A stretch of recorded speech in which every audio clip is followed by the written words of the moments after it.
terkasih di dalam Tuhan Yesus Kristus, selamat berjumpa kembali di dalam renungan pagi hari ini.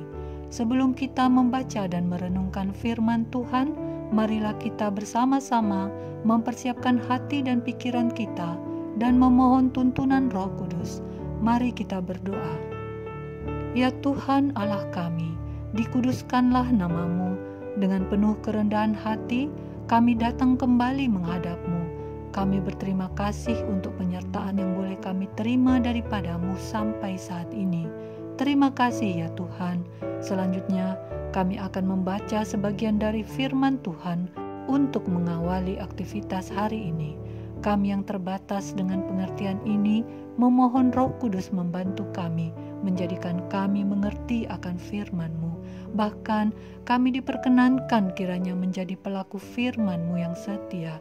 Terima kasih Tuhan, ampunilah kesalahan kami orang yang berdosa ini, dan taburkanlah firman-Mu karena kami siap untuk mendengarkannya.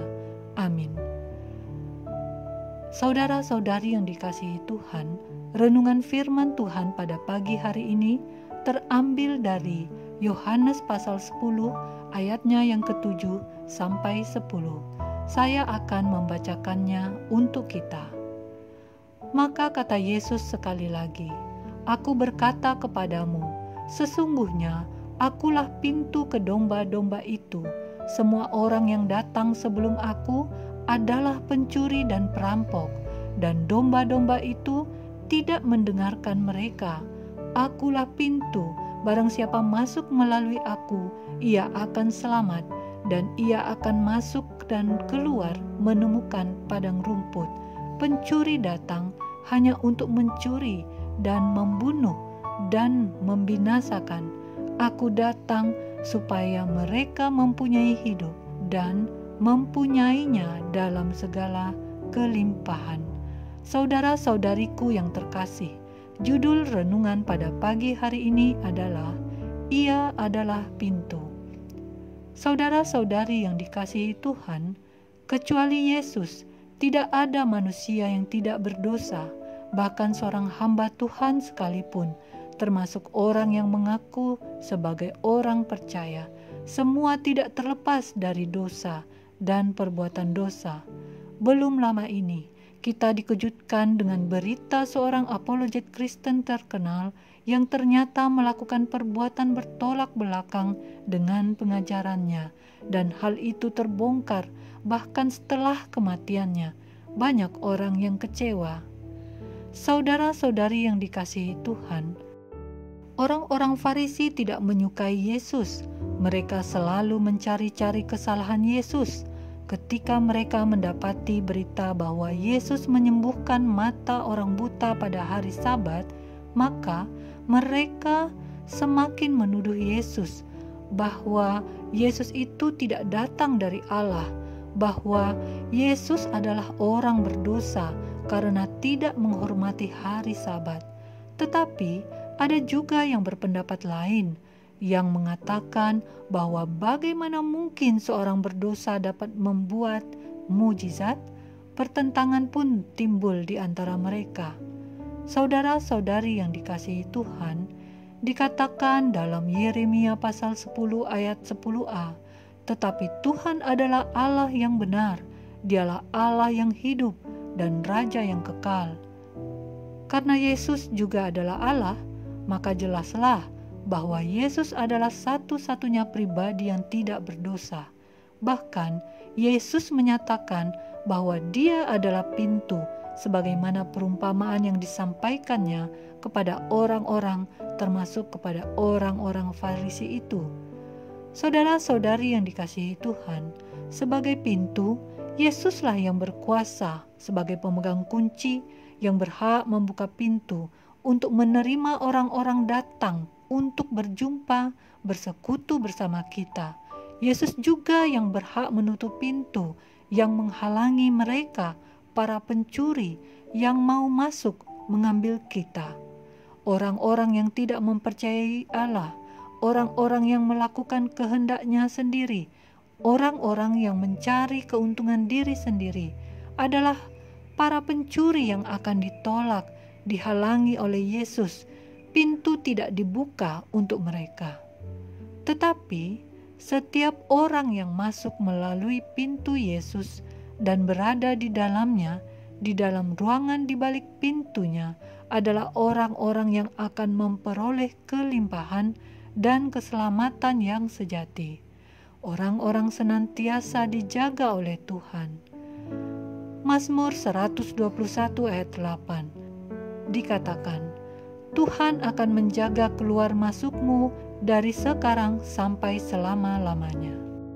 Saudara-saudari yang dikasihi Tuhan, di dalam kehidupan kita, sesungguhnya kita diperhadapkan dengan banyak pintu yang menggoda untuk dibuka karena tawaran-tawaran duniawi yang ada di baliknya.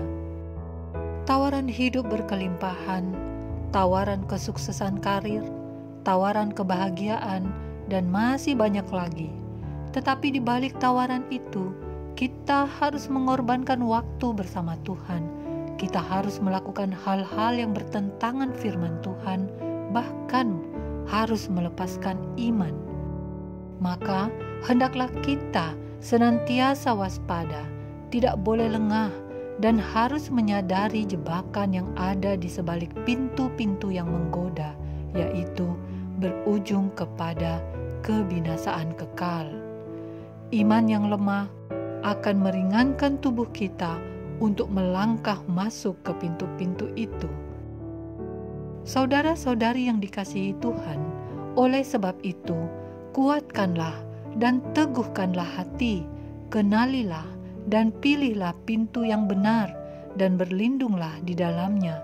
Kita hanya bisa mengenal pintu itu di dalam firman Tuhan, mempelajarinya terus-menerus. Pintu yang benar itu adalah Yesus.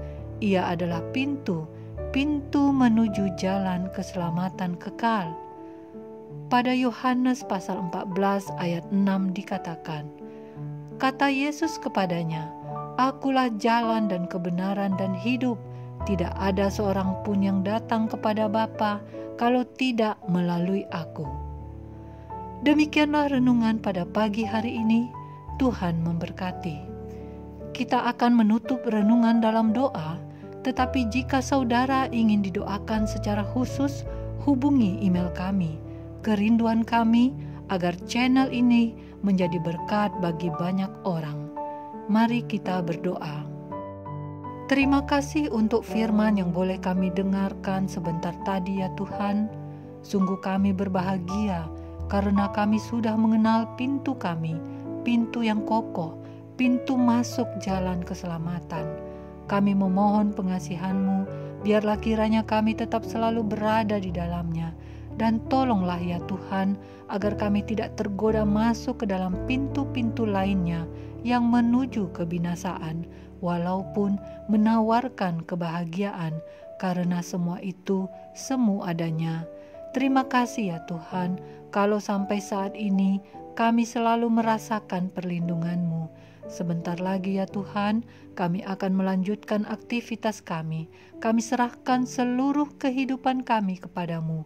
Hanya Tuhan saja yang memberkati kami dan membuat apa yang kami lakukan melahirkan sukacita di dalam hidup kami, juga bagi sesama. Kami mohon berikanlah hikmat-Mu bagi kami semua di dalam melaksanakan tugas dan tanggung jawab kami masing-masing. Biarlah semua yang kami lakukan memuliakan nama Tuhan semata. Inilah doa kami ya Tuhan, dengarkanlah kami. Amin. Saudara-saudari, mulailah harimu. Kiranya kasih dan anugerah Tuhan senantiasa melimpah di dalam kehidupanmu. Muliakanlah Tuhan di dalam setiap aktivitasmu dan jadilah saksi hidup bagi firman-Nya. Roh Kudus menyertai kita semua. Sampai berjumpa kembali di renungan berikutnya. Tuhan Yesus memberkati.